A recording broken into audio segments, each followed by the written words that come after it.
servo, vosso amigo. Queridos, prazer extraordinário estar de volta aqui no nosso canal, pois é, tá? Como costumeiramente eu faço todas as semanas, sempre trazendo uma lição nova, e hoje eu trago a lição de número 3, tá? Cujo título da mesma é A Conversão de Saulo de Tarso. Que é isso, pastor? Pois é, nós estamos tratando nesse quarto trimestre sobre a vida deste grande servo de Deus que é o apóstolo Paulo, ok? E hoje eu tenho o prazer de trazer para vocês a lição de número 3, tá? Semana passada nós falamos da lição de número 2, Saulo de Tarso, o perseguidor. A primeira lição falamos sobre o mundo do apóstolo Paulo, mas hoje com propriedade a gente vai falar da conversão desse grande homem de Deus. Ok? Então, vem comigo, por favor, me acompanhe, fique comigo até o final, vai ser um prazer ter a sua companhia. Lembrando que a sua companhia me fortalece, mas quem fortalece o canal é o seu like, então, por favor, já deixa um like, fortalece o canal, tá bom? Se não é inscrito, faça a sua inscrição, nos acompanhe, acione o sininho, toda semana eu estou aqui. Falou? Muito bem. Eu estarei aqui, não, eu estou aqui literalmente, né? Todas as semanas eu estou aqui, tá? Semana que vem só não estarei se Jesus vier até lá, tá bom? Mas enquanto ele não vier, nós estaremos aqui. Falou? Então vamos lá. Meus agradecimentos à parte, beijo no coração de toda a direção da IBD, pastor presidente, professores que são motivos e razões pelas quais eu volto, tá? Beijo no coração de vocês, sintam-se abraçados, beijados, tá bom? Deus abençoe o ministério de vocês. Tá? A essa altura do campeonato, o pastor José Francisco não está aqui para lhes ensinar nada, nem como lecionar. Isso vocês o fazem muito bem e o fazem com propriedade, mas estamos aqui para trocarmos informações. Tá? Meu papel aqui é mais como orientação e, é claro, fazer com que os nossos ensinamentos eles criem uma coesão e um alinhamento. Então, por favor, fica comigo até o final, tá bom? Que você não vai se arrepender. Bom, vamos lá. Como eu disse para vocês, a lição de hoje é a lição de número 3 e a mesma traz como título aí a conversão de Saulo de Tarso. O nosso texto áureo ele está baseado em Atos dos Apóstolos, capítulo 9, versículos 3 e 4, e diz-nos o seguinte: E indo no caminho aconteceu que, chegando perto de Damasco, subitamente o cercou um resplendor de luz do céu, e caindo em terra ouviu uma voz que lhe dizia: Saulo, Saulo, por que me persegues? Ok? Bom, a nossa verdade prática diz o seguinte: a verdadeira conversão a Cristo leva em conta o arrependimento. Que é isso? Simples. Sem arrependimento não há conversão. É isso, com toda a propriedade. Pegou? Continuando, a fé em Jesus é uma completa transformação no pensamento. Lindo demais isso aqui, tá? Uma completa transformação no pensamento, vontade e ação do homem. Deixa eu dar só uma melhoradazinha. A fé em Jesus é uma completa transformação no pensamento, na vontade e nas ações do homem. Pegou? Ficou bom, né? Vamos para a nossa leitura diária, tá? A mesma traz-nos aqui pautas importantíssimas. Como eu costumo dizer, descrições, né? Extraídas aí das referências bíblicas que o autor coloca de segunda a sábado. Tá? A primeira, ele coloca aqui: a graça de Deus opera na conversão. A segunda, a graça é um favor outorgado, permitam-me, concedido, dado por Deus na conversão. Coisa linda, né?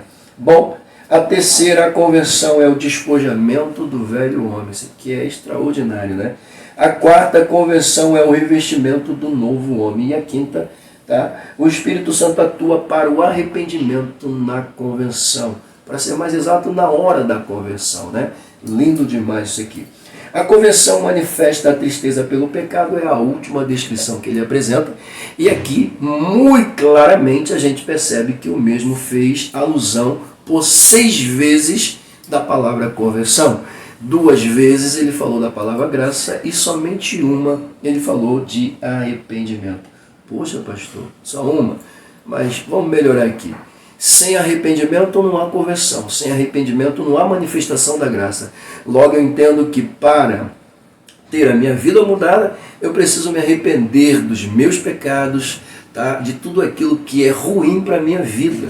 e que me afasta e me distancia de Deus. Então, o arrependimento é fundamental. Como disse, digo e repito, sem arrependimento não tem conversão, sem arrependimento não tem manifestação da graça. Agora, para melhorar, quando eu entendo que por meio do arrependimento eu mudo de trajetória, de vida, que é a conversão, eu vejo a graça de Deus me alcançando com toda propriedade, tá? Porque esse é o favor que Ele me oferece através do Cristo, uma oportunidade de ter a minha vida mudada.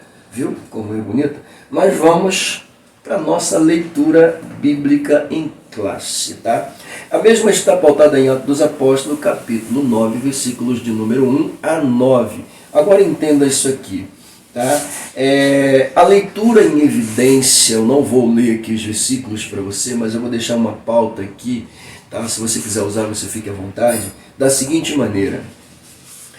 Saulo está resignado, decidido a perseguir os cristãos, porque o primeiro versículo vai dizer que ele está respirando ameaças e mortes, pegou? Tá?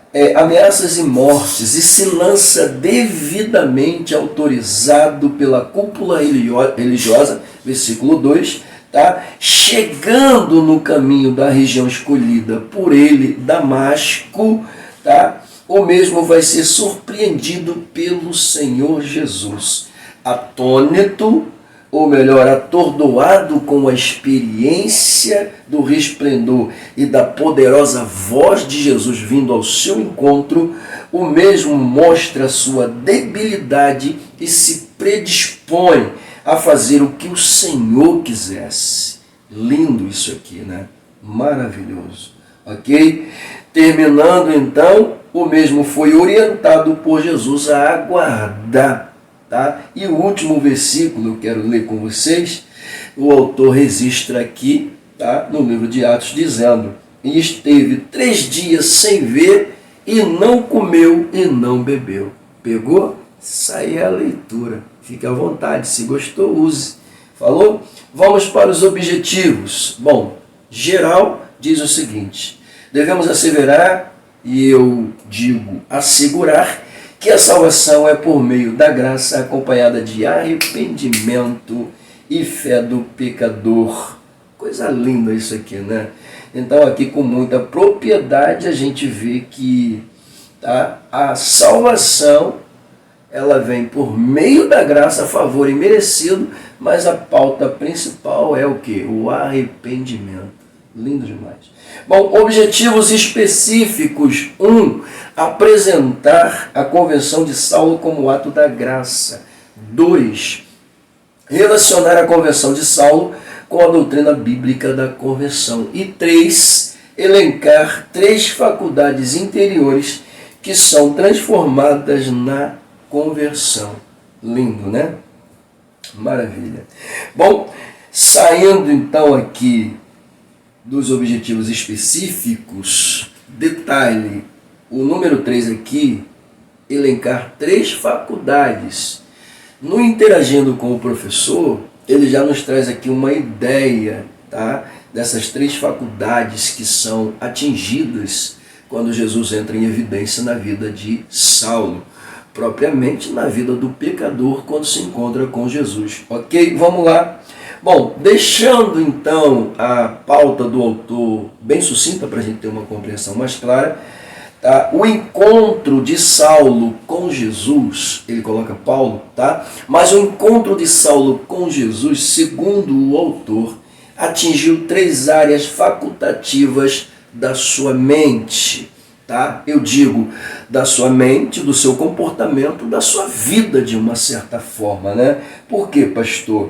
Ele continua dizendo que o apóstolo Paulo, ele possuía um conhecimento, ou seja, um vasto conhecimento, tá? E uma aptidão formidável a nível de lei, digo eu, e de outras áreas de sua vida. Viram? Então vamos lá Por quê, pastor? Quando nós falamos aqui de faculdade, entenda isso, não estou falando da instituição, estou falando disto aqui, faculdade mental. Ou seja, quando nós estamos falando de faculdade, estamos falando de possibilidades adquiridas e capacitárias na vida de alguém. Pegou a visão? É isso. Neste caso aqui, o apóstolo Paulo falou. Continuando. O autor diz-nos aqui então na sua prévia que isto se deu quando Saulo, ainda respirando ameaças e morte contra os seguidores de Jesus, vai se encontrar com Jesus de forma extraordinária no caminho para Damasco. Eu falei extraordinária, ele usa inusitada, porque coloca-nos a ideia de que inesperada. Então, de forma inesperada, no caminho para Damasco, Saulo se encontra com Jesus. E esse encontro, segundo o autor, Saulo vai ter a sua vida completamente regenerada, diz ele. E eu tomo a liberdade de dizer transformada. Pegou? Por quê, pastor? A experiência que Saulo viveu, o autor diz que ela é inusitada. Ela é extraordinária, acrescento eu, melhorando mais isso aqui. Mas vamos lá, através dessa experiência, o mesmo vai ter as suas faculdades, como já até mencionamos, afetadas. Vamos conhecê-las logo de início? Vamos embora. A primeira faculdade a ser afetada, atingida aqui, ou regenerada, como diz o autor, é a faculdade intelectual de Saulo. Coisa linda, né? Pelo amor de Deus. O autor diz que Jesus trouxe luz a Saulo, a mente de Saulo. Por quê? Vocês sabem que Saulo tinha um comportamento, apesar de possuir um grande intelecto, uma grande inteligência, um raciocínio assustador, Tudo isso ele usava apenas para massacrar, perseguir, oprimir os seguidores de Jesus. Então, quando se encontra com Jesus, a primeira área atingida aqui, que precisa ser regenerada, transformada, é o intelectual. Jesus é fora de série, né? Bom, a segunda faculdade a ser afetada aqui é a faculdade emocional de Saulo. Aí eu tomo a liberdade de dizer do pecador, para melhorar mais um pouco, né? Então, a segunda faculdade emocional a ser atingida, afetada aqui, é a emocional. Porque o autor nos revela na lição que o que antes foi prazer para Saulo, agora se resumia em uma profunda tristeza. Por quê, pastor? Porque ele agora lembrava com propriedade o quanto ele tinha sido cruel perseguindo seus irmãos em Cristo. Então, automaticamente, a conversão mexe com a emoção da pessoa. Ok? Isso é muito importante, né? Bom, terceira área a ser afetada aqui, senhoras e senhores, é a faculdade de sua vontade. Que isso, pastor? O autor revela isso pra gente.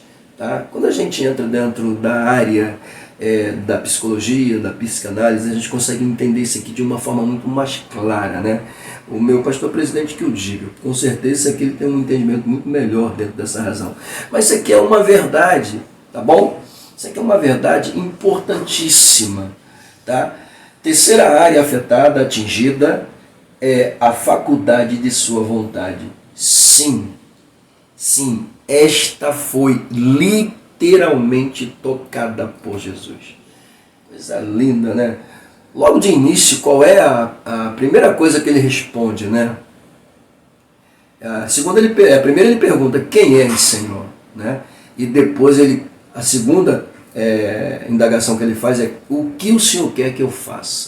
Então, automaticamente, tu já vê Jesus entrando, né, dentro da vontade de Saulo aqui, de forma avassaladora, transformadora.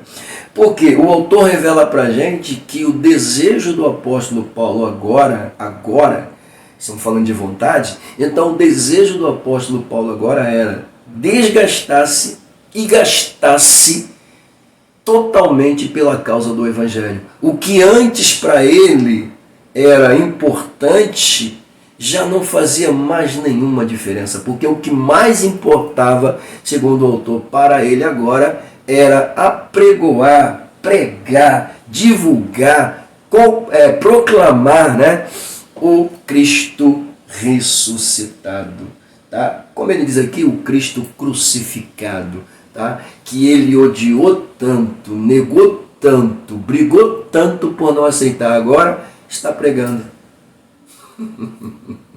Bom, lição que a gente tira daqui para sairmos da pauta do autor, da prévia do autor, do Interagindo. Ele diz assim, que o Espírito Santo possa tocar nas faculdades intelectual, emocional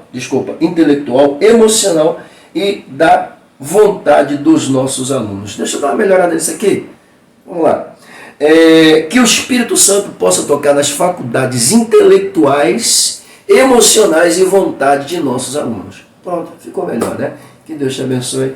Vamos para a introdução. Bom, quando chegamos aqui na introdução, nos deparamos com o autor dizendo que a conversão de Saulo de Tarso indiscutivelmente foi um dos mais importantes acontecimentos da história do cristianismo. Foi um, ele não está dizendo que foi o mais, ok? Foi um dos. Então, automaticamente, nós temos aí convenções maravilhosas dentro da Bíblia, tá?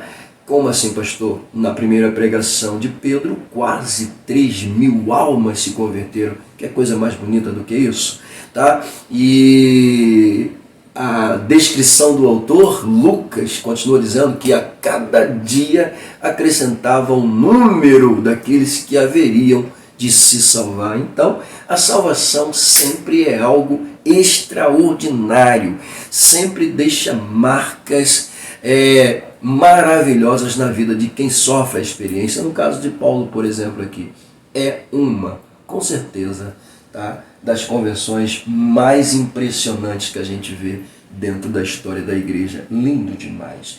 Depois disto, diz o autor com toda a propriedade, que Saulo tornou-se um dos mais célebres defensor da doutrina de Cristo. Coisa linda, né? Pelo amor de Deus. Bom, diz-nos ele ainda que dentro da lição veremos com propriedade, tá? Depois do caminho de Damasco, digo eu, da experiência pela qual Saulo passou, trazendo-lhe uma mudança radical, não só a nível de estrutura, mas, como diz o autor, na forma de pensar acerca do nosso Senhor. Lindo demais isso aqui, pelo amor de Deus. Vamos lá.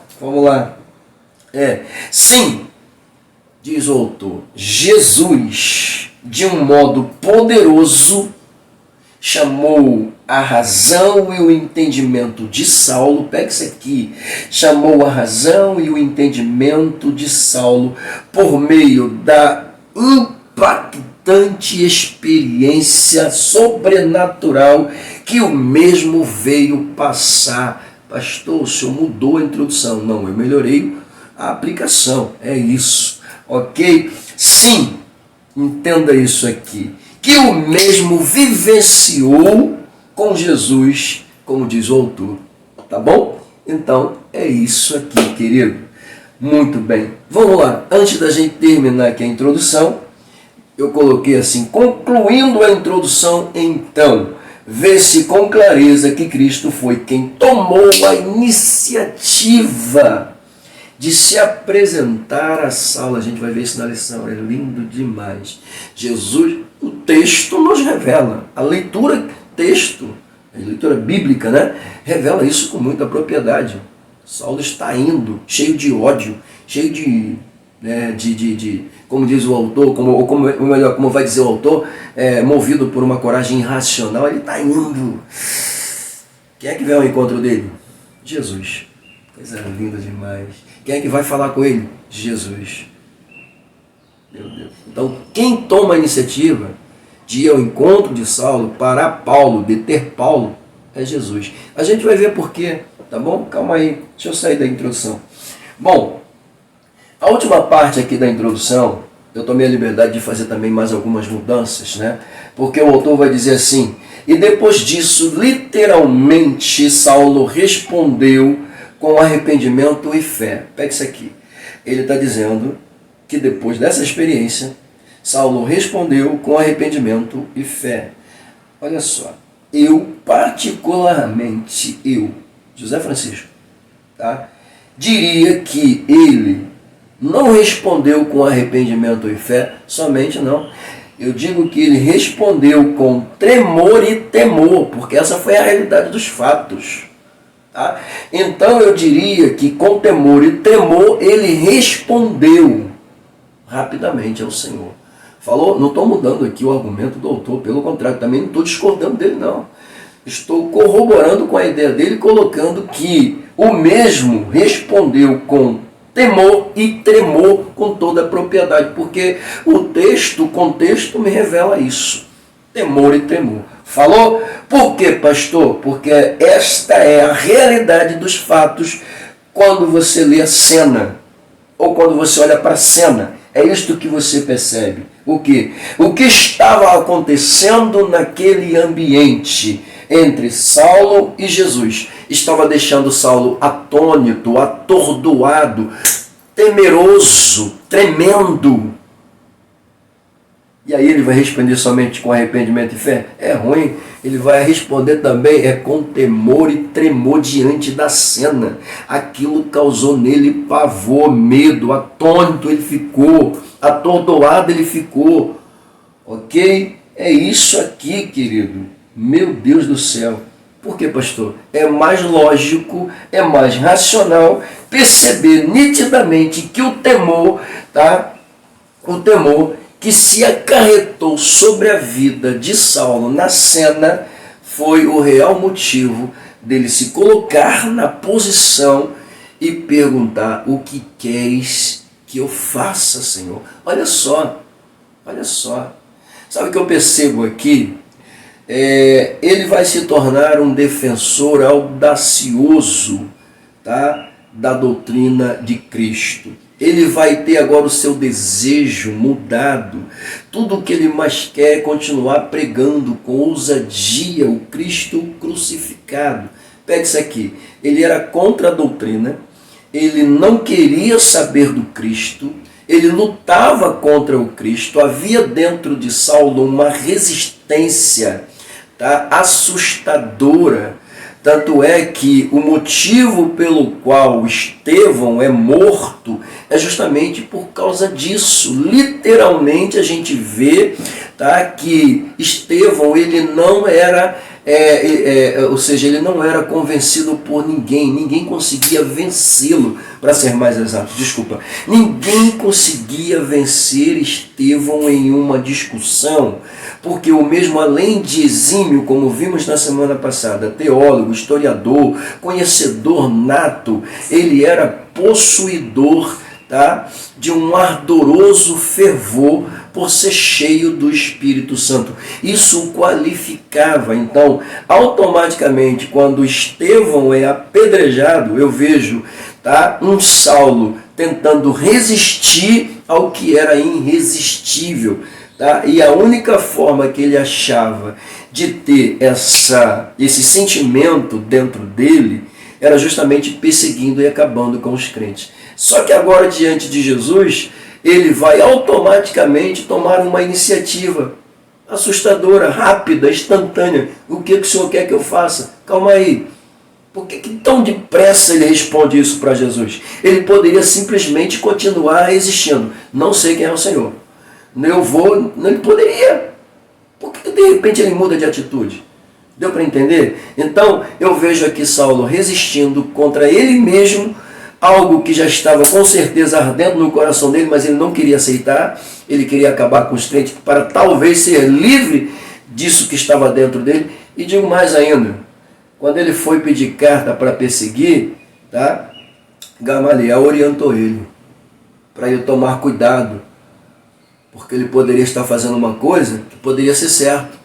Ele poderia estar agindo errado contra uma coisa certa. Essa é a realidade. Enfim, deixa eu sair daqui. Vamos para o primeiro tópico da lição. Viram como a introdução por si só ela é importantíssima. Pois é. Vamos para o tópico de número 1. A conversão de Saulo, um ato... Olha só, vamos lá, calma aí, calma, respira. Vamos lá. Tópico de número 1. A conversão de Saulo, um ato da graça de Deus. Lindo isso aqui. Um ato da graça de Deus. Vamos lá. Subtópico de número 1. A conversão de Saulo e sua experiência sobrenatural. Vamos lá. Aqui o autor começa nos apresentando que, como a sua ida para Damasco, o perseguidor tinha a intenção de acabar, a gente já viu aqui com muita propriedade, de uma vez por todas com os seguidores do Senhor Jesus. Mas foi surpreendido por uma experiência sobrenatural, tá? A qual o mesmo jamais imaginaria um dia ter que passar. Ok? Continuando aqui então, no capítulo 9, versículo 3, o autor vai nos dizer que Lucas é quem narra, tá, esse ato, essa ação, esse acontecimento impactante e extraordinário que foi a experiência pela qual o apóstolo passou, tá? Quando ainda era considerado o perseguidor, indo a caminho de Damasco. Muito bem. Que observe isso aqui, onde de forma sublime o mesmo foi surpreendido por uma luz resplendorosa proveniente dos céus. Olha só, vamos lá. Com sua ida para Damasco, o perseguidor tinha a intenção de acabar de uma vez por toda com os seguidores de Jesus. Estava isso no seu coração. Mas o mesmo foi surpreendido por uma experiência que jamais imaginou que um dia poderia passar. O autor do livro sacro, Lucas, no seu capítulo 9, versículo 3, traz-nos com muita propriedade, tá? Narrando de forma linda, tá? Essa impactante experiência sobrenatural, tá? Que o mesmo viveu indo para Damasco. Ok? Bom, então de forma sublime, revela-nos o autor aqui em sua pauta, que o mesmo foi surpreendido por uma luz resplendorosa proveniente dos céus. Tão forte, como diz o autor, tá? Tão forte quanto a luz do sol ao meio-dia. Tomamos a liberdade de colocar de forma mais sucinta, né? Bom, tal fato fez o perseguidor da igreja, pegando a pauta do autor, cair por terra e ficar cego. Está na lição. Falou? Pega isso aí. Vamos lá. Essa pauta dele aqui acabou ficando um pouquinho grande, mas você vai entender. O real motivo pelo qual Saulo vai passar por essa experiência, pergunta: qual é o real motivo pelo qual Paulo vai passar por essa experiência? É simples. O autor da lição nos diz aqui que, se pelos argumentos racionais Saulo não ouvia sobre Jesus, o crucificado, ou seja, se pelos argumentos racionais ninguém conseguia convencê-lo do contrário, do que estava no seu coração, ou seja, diante da experiência, o autor coloca até aqui, a luz que ofuscou seus olhos, segundo o autor, trouxe a voz do próprio Senhor que o confrontou de forma impactante, assustadora até, digo eu. Saulo, Saulo, por que me persegues? Então, veja bem, Saulo de Tarso não se deixava convencer por ninguém. Falar de Jesus, o crucificado, para ele era o mesmo que afrontá-lo. Então, por conta disto, já que o mesmo não ouvia ninguém, Jesus vai intervir e vai vir diretamente falar com ele, pessoalmente. Coisa linda demais, né? Coisa linda demais. Bom, depois dessa experiência aqui na pauta do autor, o autor vai nos dizer com toda a propriedade que o mesmo Saulo passou a dar testemunho da experiência que viveu. Segundo seu próprio testemunho, o perseguidor viu literalmente a pessoa de Jesus, diz-nos o autor. Ok? Bom, esse encontro clássico, senhoras e senhores, mostra-nos que literalmente Jesus, ao entrar em cena, vai despojar o ego arrogante, soberbo, altível, implacável de Saulo de Tarso, o perseguidor. Jesus entra para trabalhar na vida dele com toda a propriedade. Bom, depois disso, diz-nos o autor, nessa visão, Saulo passou a compreender quem era Jesus de fato e também entender sua obra redentora no Calvário. Tanto é que agora seu desejo maior, sua vontade maior é pregar o Cristo crucificado e defender sua doutrina. Pautas que ele sempre refutou. Agora ele é um exímio apaixonado pela causa do Cristo, pelo próprio Cristo, e vai se esmerar em querer parecer cada vez mais com Cristo. Lindo demais isso aqui. Vamos para o subtópico de número 2.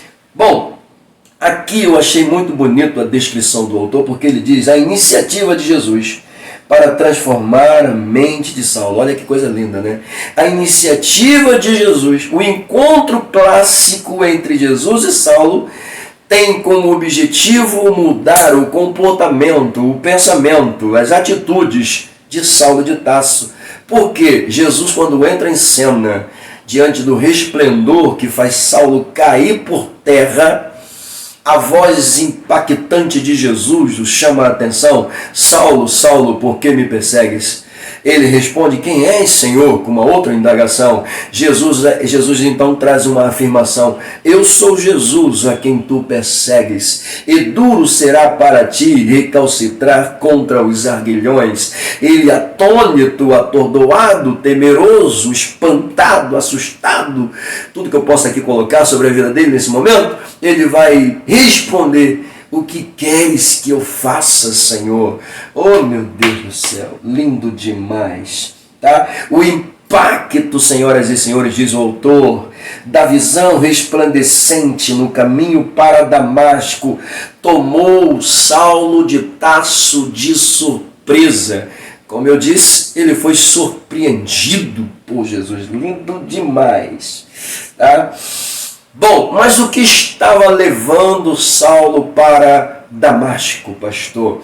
O autor diz-nos que sob o efeito, o sucesso atingido em Jerusalém contra os perseguidores de Jesus, o mesmo vai à cúpula sacerdotal com quem ele tinha um excelente, um ótimo relacionamento e pede carta branca, ou seja, autorização, tá?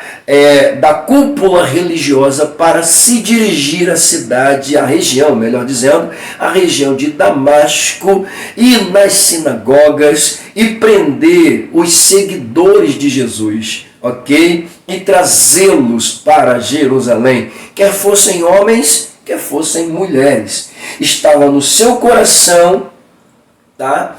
Porque o autor até coloca aqui uma descrição dizendo o mesmo foi imbuído de uma coragem irracional para fazer isso. Só que ele não esperava o encontro com Jesus. Eu coloco aqui dizendo, Jesus interveio. Eu já disse, né? Mas por que Jesus veio agir e tomar a iniciativa, pastor? Por causa do coração duro de Saulo. Por causa da dureza do coração deste perseguidor, tá? Por causa da dureza do coração de Saulo, Jesus ele toma a iniciativa de sacudir, pega isso aqui, gente, de sacudir a estrutura física, psicológica e espiritual, tá? Agindo pessoalmente na direção de Saulo. Coisa linda isso aqui, tá? Não só sacudir, né? Balançar, achincalhar a vida de Saulo toda. Saulo precisava disso, precisava ser sacudido literalmente. Acorda, rapaz, qual é a tua? Não estou te entendendo. Opa, vem cá, que história é essa? Tá me perseguindo por causa de quê? O que eu fiz para você, rapaz? Ah, meu Deus do céu, coisa linda demais. Agora, você está fazendo com os meus, e quem faz com os meus, faz comigo. Quem se levanta contra os meus, se levanta contra mim. Rapaz, que história é essa? Senhor, não, e aqui, né, a gente vê que é aquele momento clássico, né? Senhor, mudou tão depressa, que isso? Meu Deus, que coisa. Vamos lá, subtópico de número 3. A graça salvadora se manifestou a Saulo. Lindo demais. Essas descrições, pelo amor de Deus. Graça é favor, a gente sabe disso. Então não tem como, né? Pelo amor de Deus, a graça salvadora se manifestou a Saulo. Sabe por que eu estou achando bonito? Porque nós estamos diante de um audacioso perseguidor, cruel, nefasto. Tá? Ele mesmo se declarou dessa forma, terrivelmente. Meu Deus do céu. Então, você está vendo uma pessoa que, a nível de razão, tá? É aquela pessoa que a gente olha assim e fala assim, isso daí nunca, mas nunca vai aceitar Jesus, isso daí nunca, mas nunca vai se converter, por causa da quantidade de crueldade. Gente, Saulo de Tarso só não levantou a mão para matar, mas ele consentia, ele dava o aval. A Bíblia declara isso, ele consentia. Ele não matou, mas ele consentia, ele dava o aval. Ele não precisava chegar lá e meter a mão para matar, tinha que matasse. Por que ele vai fazer isso se tem pessoas para ele mandar? Né? Estava imbuído de autoridade, era um clássico fariseu, tá? Tinha uma autoridade assustadora, era admirado, era, venerado, era quase um herói, Saulo de Tarso, né? Segundo os parâmetros aqui da sua origem, nascido em Roma, natural de Roma, de onde já nasceu com cidadania romana, todavia sua linhagem sanguínea era judia, e o mesmo era da casa de Benjamim, seu pai, fariseu nato, tá? Leva o filho ao mesmo caminho, aos mesmos ensinamentos, colocando o mesmo aos pés do renomado Gamaliel, na melhor escola, a escola de Hilel. Então, automaticamente, o que a gente vê aqui? A gente vai ver um Saulo de Tarso crescendo, nutrindo um ardor assustador pela lei mosaica e pela religião judaica. Coisa linda. Quem diga, né, que o mesmo ainda foi soldado do Império Romano e chegou a combater em nome de Roma algumas batalhas. Quem é que fala isso, pastor? Flávio Josefo falou, mas enfim, se foi ou se não foi, o que interessa é que realmente nós estamos diante de uma pessoa que trazia dentro de si, tá, um zelo assustador pela lei ao ponto de odiar e desejar prender quem falasse de Jesus ou quem defendesse a doutrina pregada por Jesus. Fala sério, pelo amor de Deus. Então, aqui com muita propriedade, o subtópico de número 3,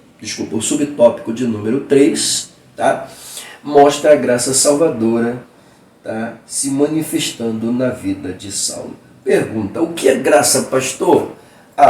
Fala sério. Graça é favor imerecido. Tá? O autor tomou a liberdade de dar uma enriquecida aqui no conteúdo, dizendo que graça é favor imerecido de Deus, tá? Em que sua justiça é satisfeita na morte expiatória de Jesus. Aqui o mérito, diz o autor, é todo de Cristo, com certeza. Por quê? Se a gente for trazer aqui para uma realidade, tá, de graça salvadora, tá, automaticamente a gente vai olhar para Cristo e vai ver que Cristo vai representar com toda a propriedade a graça de Deus dentro desse contexto. Como assim, pastor? Ele coloca para a gente aqui algumas referências que são necessárias que a gente mostre com muita propriedade. A primeira está pautada na carta de Paulo aos Efésios, capítulo 2, versículo 8, e diz-nos com muita propriedade: pela graça sois salvos por meio da fé, e isto não vem de vós, é dom de Deus. Que coisa linda esse versículo, gente. Pela graça, pelo favor, pela misericórdia, tá? Você foi salvo, mas isso não vem de você. tá? Não vem de você. Meu Deus do céu. Isso é um dom de Deus. Tá? Eu tô mudando aqui, mas é para você entender. Quando ele fala é dom de Deus, ele está dizendo isso é presente de Deus, isso é dádiva de Deus. Meu Deus do céu. Então, graça é favor imerecido? Sim. Eu merecia? Não. Tá? Então, da parte de Deus, Deus está me dando aquilo que eu não merecia. Da minha parte para com Deus, eu agora vejo graça como gratidão, dizendo obrigado, eu não merecia, mas o Senhor me deu. Aleluia. Vamos embora. Oh, meu Deus do céu. Bom, ele coloca aqui, tá bonito, né? Isto aqui mostra que o ponto de partida da experiência da salvação de todos os homens é simples assim. O ponto de partida, ele diz aqui com toda a propriedade, é a graça de Deus. Vamos continuar? Vamos lá.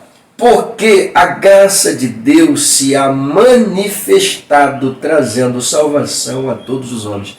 Viram aqui Tito, capítulo 2, versículo 11. Porque a graça de Deus se há manifestado. Deus manifesta a sua graça na pessoa do Senhor Jesus. Deus coloca em evidência a sua graça nas ações de Jesus. Deus ele vai trazer-nos da graça através do sacrifício de Jesus. Então, automaticamente, tudo que Deus faz aqui em relação à graça é mostrando para mim que mesmo eu não sendo merecedor, Ele ainda consegue manifestar sua misericórdia, tá? Através de um favor que eu não sou digno de tê-lo. E Ele faz isso colocando Jesus em evidência. Então, se temos que fazer aqui um agradecimento, o faremos da seguinte maneira: obrigado, Deus, toda honra e toda glória ao Senhor. Sabemos que o Senhor criou todas as nações da terra, escolheu um povo para ser o seu povo, tá? Mas em meio a tudo isso, o Senhor ainda não abriu mão, não nos abandonou totalmente à mercê deste mundo vil. E mesmo para alcançar tanto judeus quanto gentios, o Senhor oferece-nos a tua graça. O Senhor manifesta o quê? A tua graça, que nós não éramos merecedores. Muito obrigado, Deus. Muito obrigado. Vamos lá, continuando aqui. Vamos lá, tem mais um aqui. O motivo da manifestação da graça é visto aqui, Romanos 3, 23 e 24. Vamos lá? Porque todos pecaram e destruídos estão da glória de Deus, sendo justificados gratuitamente pela sua graça, pela redenção que há em Cristo Jesus. Pegou aqui? Olha só, éramos merecedores de alguma coisa? Estávamos destituídos de qualquer favor divino. Mas mesmo assim, Ele manifestou a sua graça, nos trazendo redenção através do Cristo. Coisa linda demais, pelo amor de Deus. Vamos lá. Bom, finalizando então aqui essa pauta do autor, no subtópico de número 3, o autor coloca-nos aqui mais algumas descrições dizendo, ou seja, a graça é favor outorgado, concedido, dado, oferecido, tá? Mas neste caso aqui, concedido por Deus aos pecadores que estão debaixo da sua ira. Está debaixo da ira de Deus.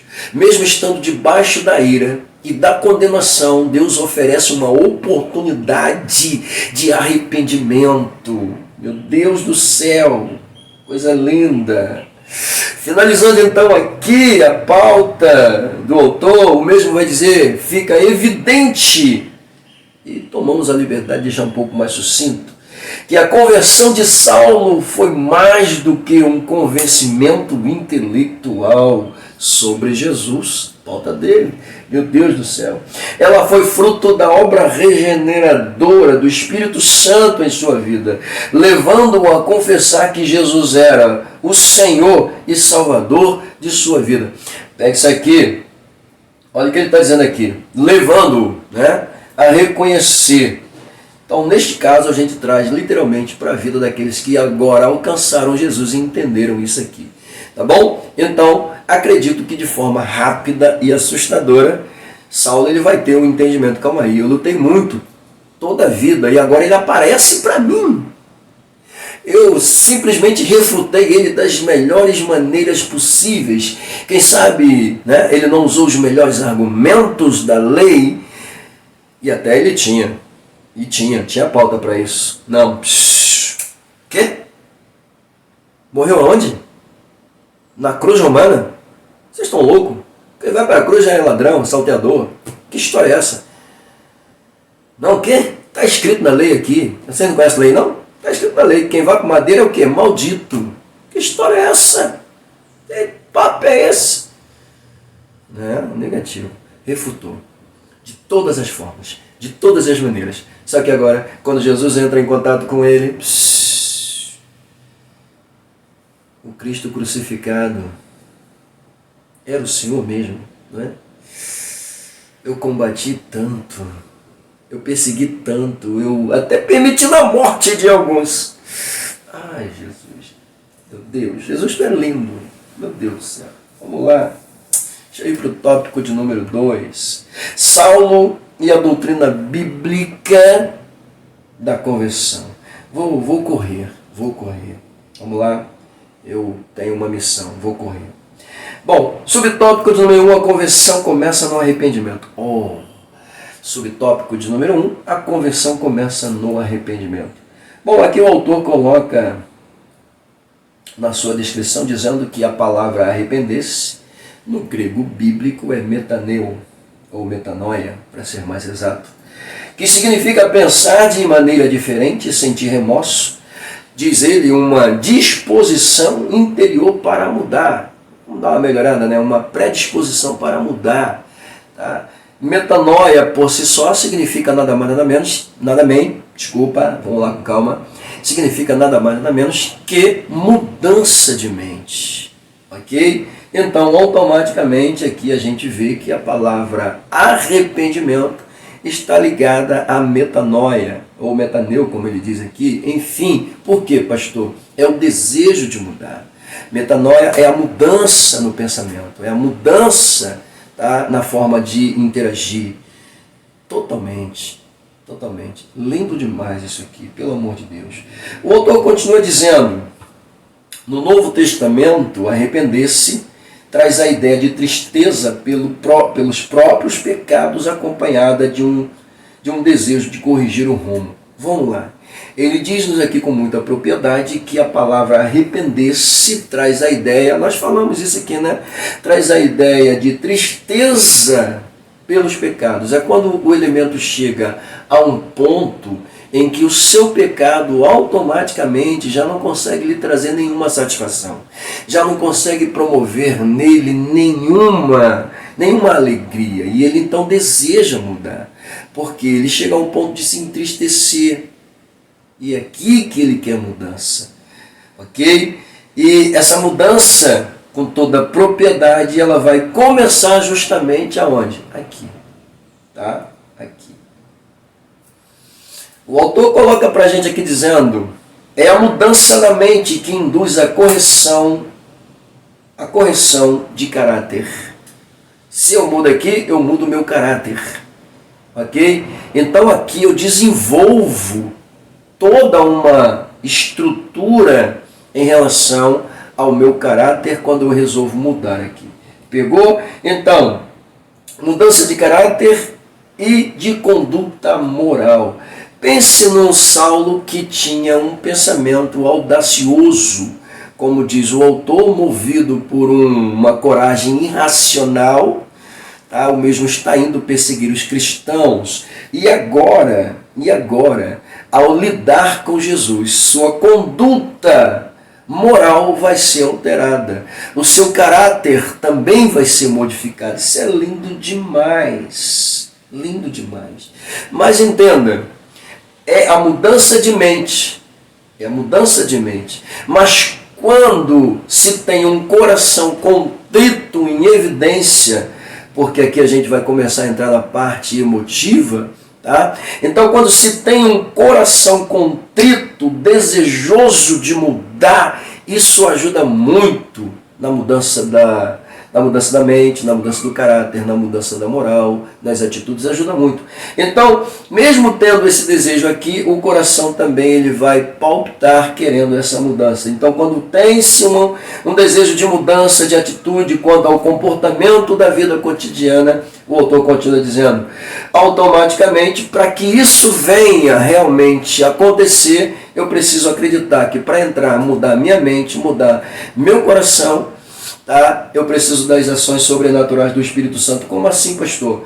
Porque é o Espírito Santo, querido, quem vai estar operando toda essa mudança. E foi ele quem particularmente mudou a vida de Saulo. Falou? Portanto, a conversão é uma parte do processo de salvação do pecador. Ela assinala o início do despojamento do velho homem, aponta para o revestimento do novo homem. Vemos isso na leitura diária, né? Coisa linda demais. O despojamento do velho homem. Sabe o que é isso? A Bíblia diz com muita propriedade que os que estão... Desculpa. Calma. A Bíblia diz com muita propriedade que os que estão em Cristo, novas criaturas são. Não é? Ou seja, porque Deus em Cristo, em nós, Ele faz nova todas as coisas. Tá? O velho fica para trás e agora vivenciamos o novo. Ou seja, andar com Cristo, estar com Cristo, é ter um novo nascimento, é ter um novo pensamento, é ter uma nova vida. E quando nós entramos dentro dessa ideia de novo nascimento, comportamento, nova vida, nós entendemos que automaticamente o velho homem foi arrancado, foi tirado das nossas vidas. É o que ele chama de despojamento do velho homem. Ok? E aí, revestido de uma nova carcaça, uma nova couraça, tá? Um corpo novo, literalmente, pensamento novo, atitude nova. Meu Deus do céu. Mente renovada. Lindo demais. Deixa aí para o subtópico de número 2, senão não sai daí. Bom, a conversão de Saulo promoveu uma transformação pessoal. Olha só, eu vou resumir aqui esse tópico aqui, colocando duas evidências. A primeira, o resplendor da glória de Jesus, pegue-se aqui, cegou os olhos carnais de Saulo. Na pauta do autor ele vai dizer que isto, quando acontece, Jesus abre os olhos espirituais do mesmo, tá? E agora, com os olhos espirituais abertos, o mesmo vai ter a oportunidade de conhecer literalmente Jesus, ou de reconhecer e conhecer Jesus como seu Senhor e Salvador. Lindo demais.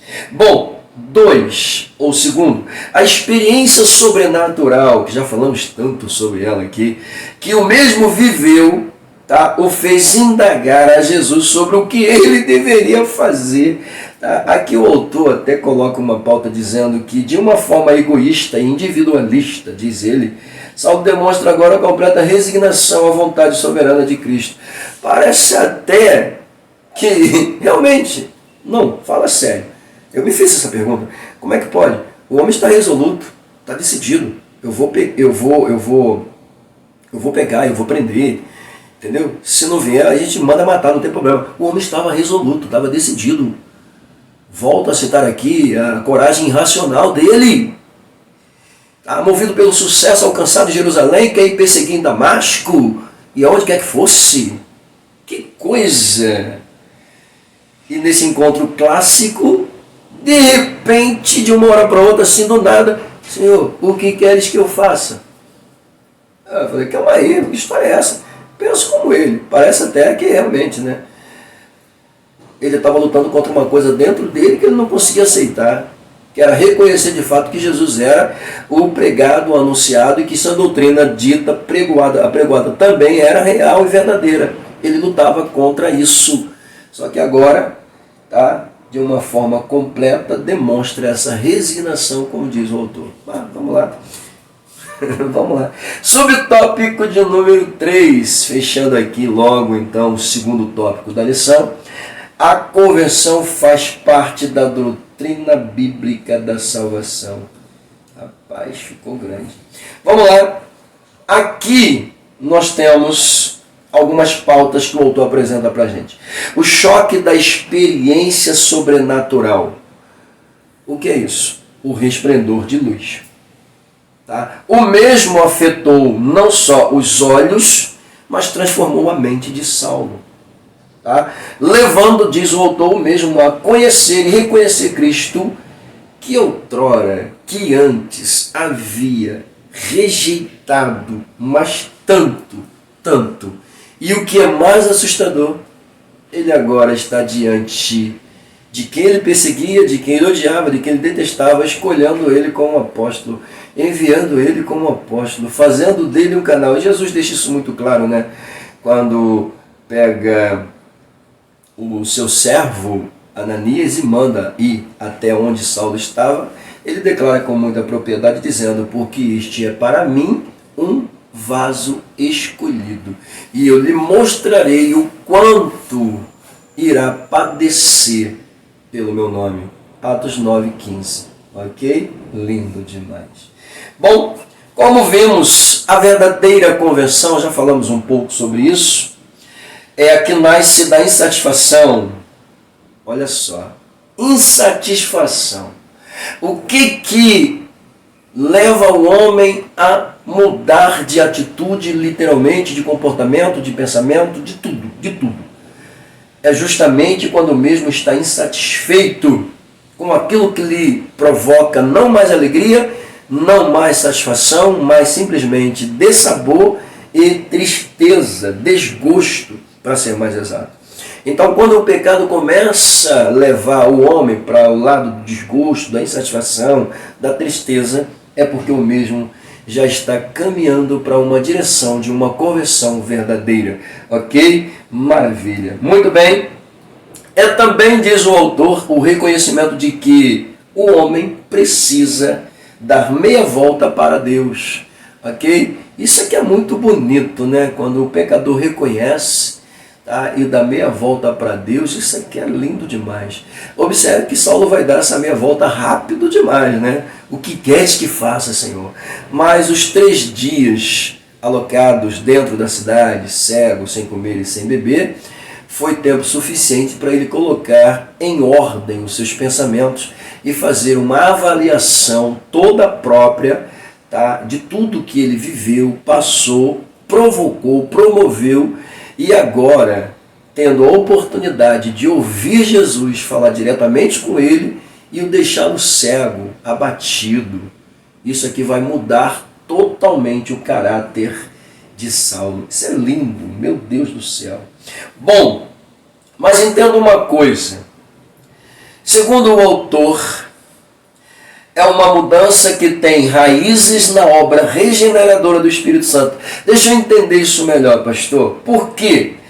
É o Espírito Santo quem convence, quem justifica e quem livra da condenação o pecador arrependido. Isso é lindo demais. Pelo amor de Deus. Que é isso? Pois é. Meu Deus do céu. É Ele quem convence, justifica e livra da condenação o pecador arrependido. Pegou a visão? Pelo amor de Deus, gente. Que é isso?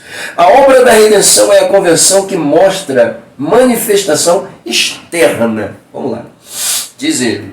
Mas a verdadeira realidade da regeneração é operada pelo Espírito Santo no interior.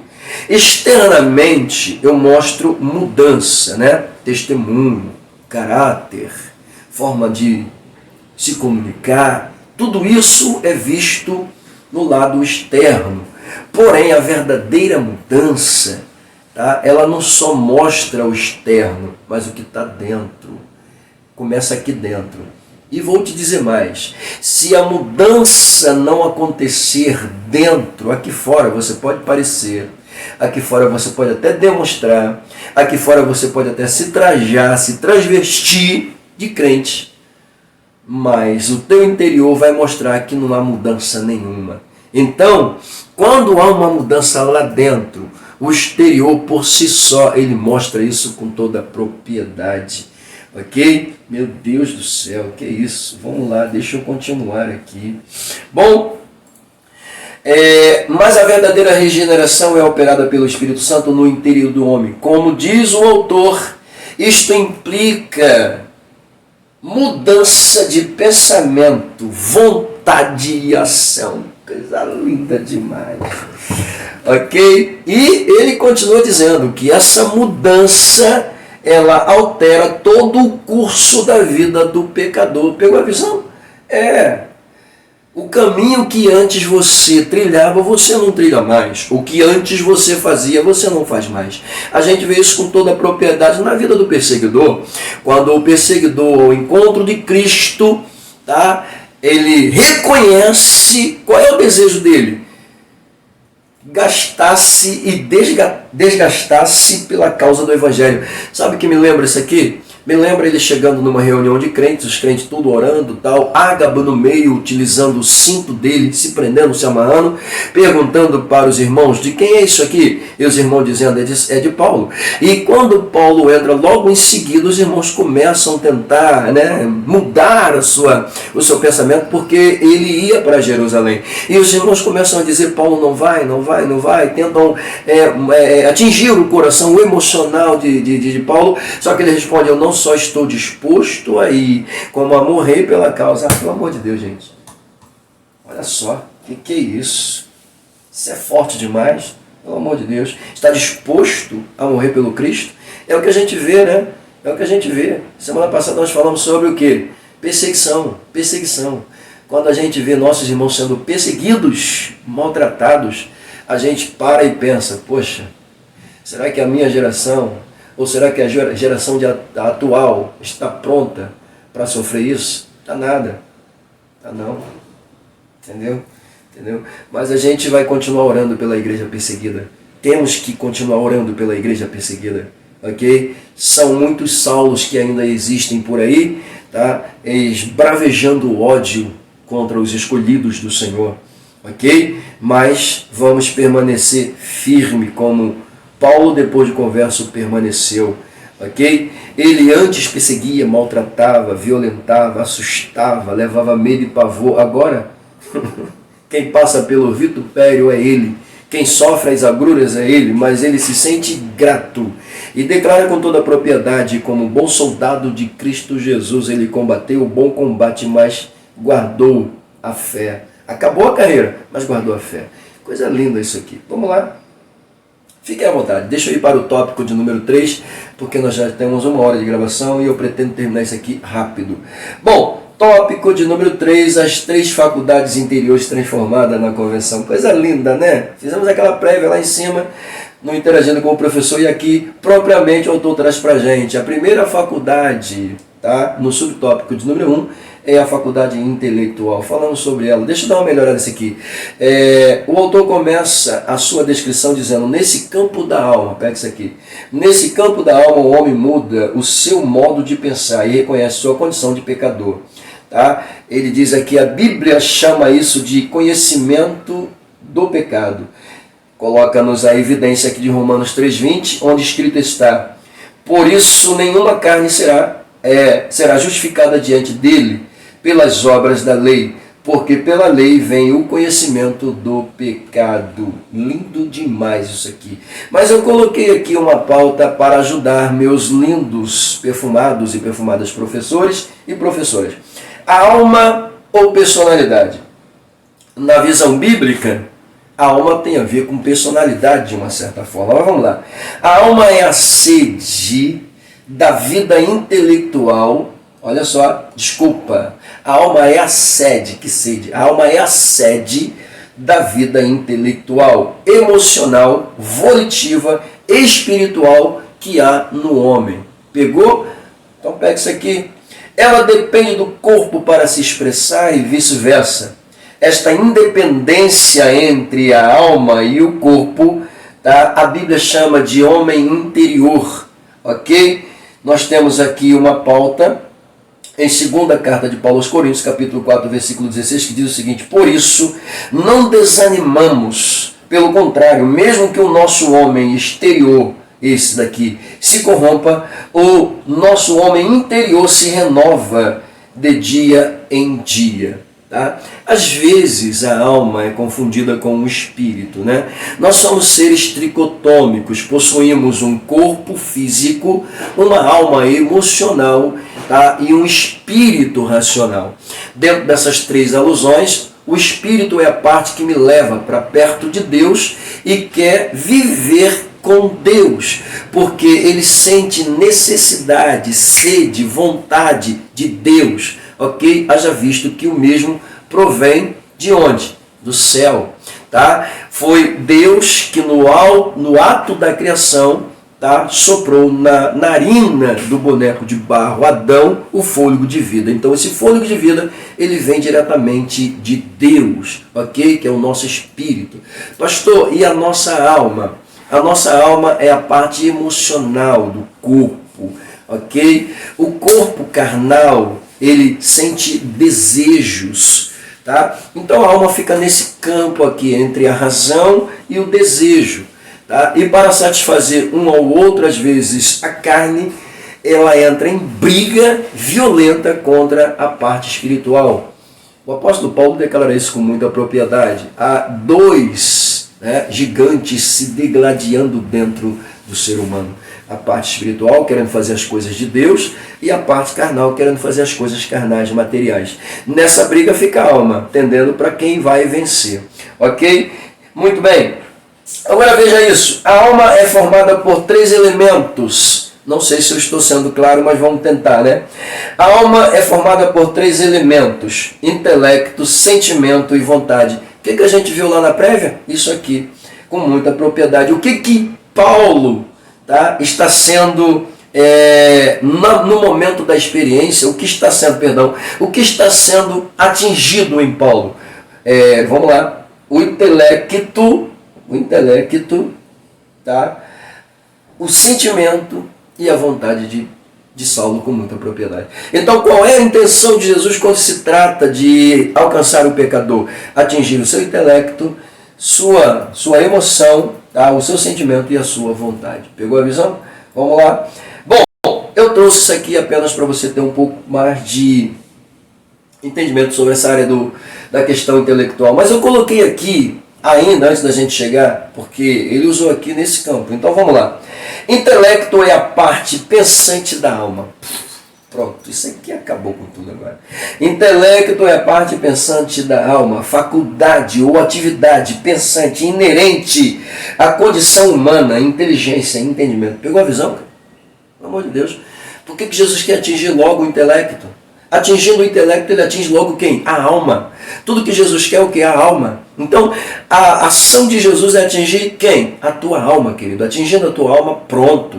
O que Jesus quer é isso. Ele atingiu a alma de Paulo, o âmago de Paulo, o interior profundo de Paulo. Ele foi lá dentro da essência da vida de Paulo.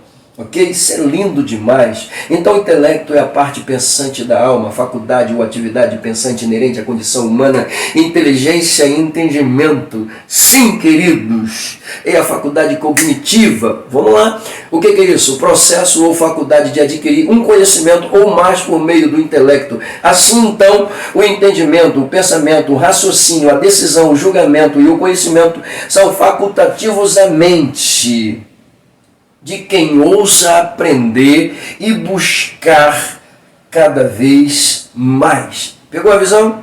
Então, nesse campo da alma, o homem muda o seu modo de pensar. Falei de pensamento. Ok? Maravilha. Deixa eu ir para o 2. A faculdade das emoções. Sentimento. Vamos lá? O termo sentimento significa aptidão para sentir, disposição para se comover ou se impressionar. Pegou? Vamos lá, continuando.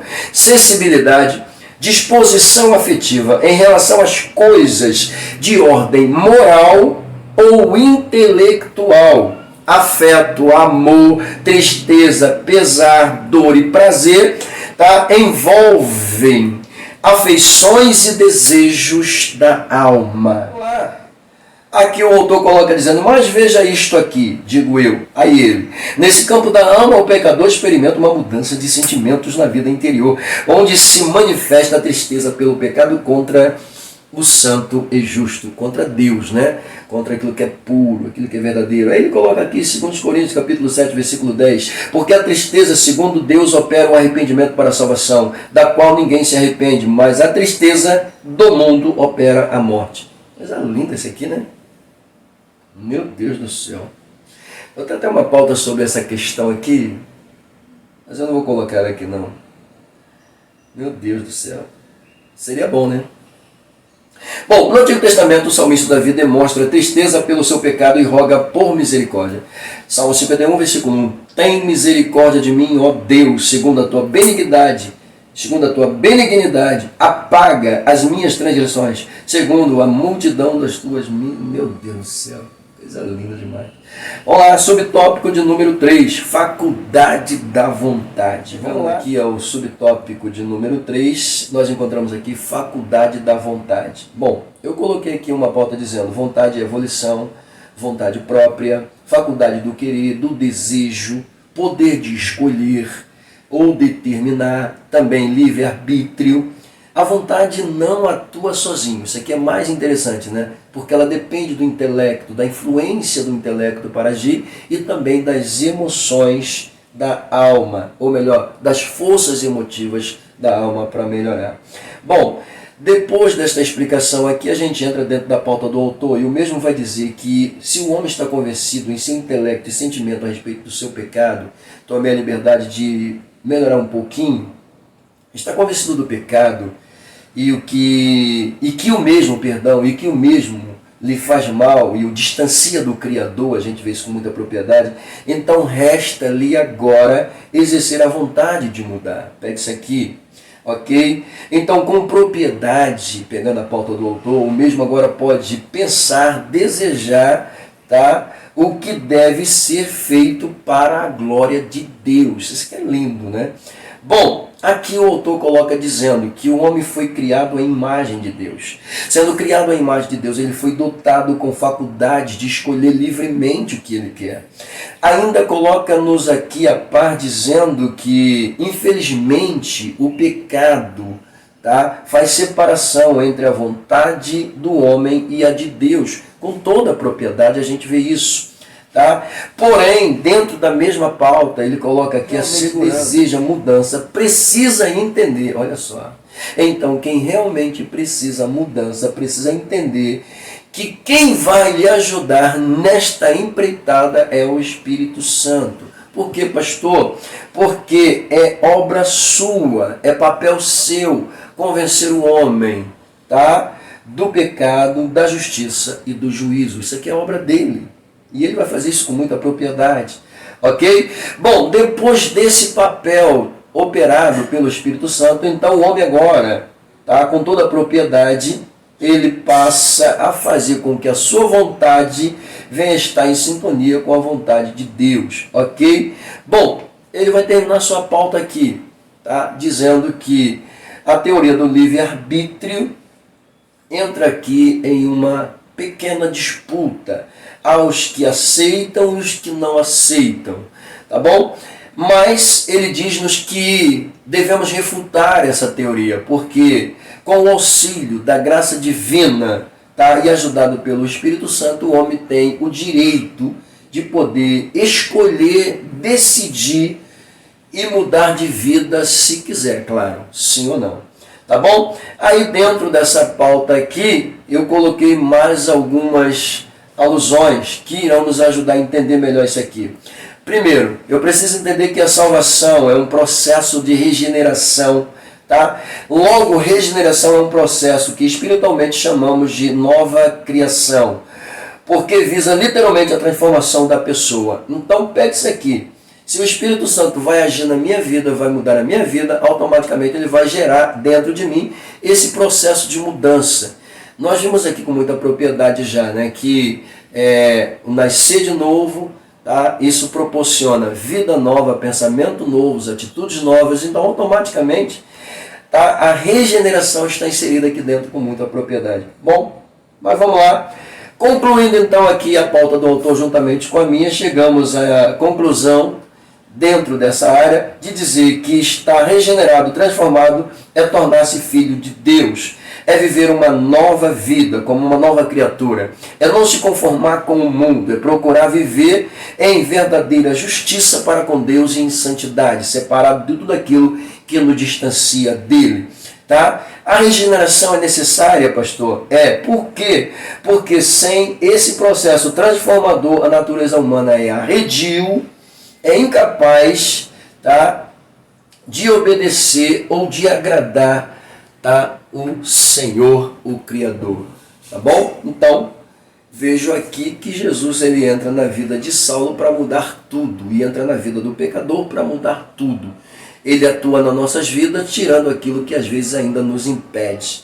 Tá bom? Conclusão, a conversão de Saulo foi provada categoricamente pelo impacto, pelo encontro majestoso de Jesus com ele, diante do resplendor da luz, que cegou a sua visão natural, mas abriu a sua visão espiritual para entender e reconhecer o Cristo, por quem agora, tá, ele vai deixar de lutar como algoz e vai lutar a causa de Cristo com toda a propriedade.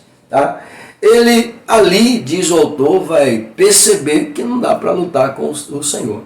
Quando ele percebe, ele se rende. Quando se rende, se predispõe a fazer a vontade do Senhor. Tá bom? Então isso aqui é muito importante.